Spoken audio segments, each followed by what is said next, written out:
Hi hello everyone, আরেকটি নতুন mini ব্লগে তোমাদের সবাইকে স্বাগত। সবাই কেমন আছো? আশা করি সবাই খুব ভালো আছো।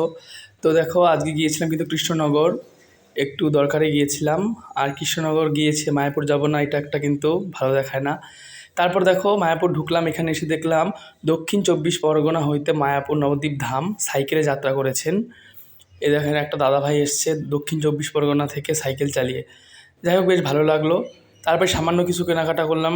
কেনাকাটা বলতে আমি ধূপকাঠি নিয়ে গেলাম এখান থেকে।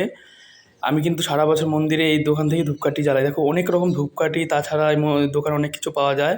আর ধূপকাঠিগুলো খুব ভালো। এই যে 2 প্যাকেট আমি নিলাম, 300 টাকা করে নিয়েছে। দু প্যাকেট 600 টাকা।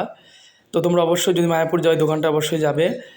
তারপর দেখো, যা গরম পড়েছিল সেদিন, একটু মাখা খেলাম, পেয়ারা মাখা খেলাম। আর এই ভিডিওটা ছিল কিন্তু 1 মাস আগের ভিডিও। তো যাই হোক, তোমরা কে কে মায়াপুর গিয়েছো, আর যারা যারা যাওনি অবশ্যই যাবে। সবাই ভালো থাকবে।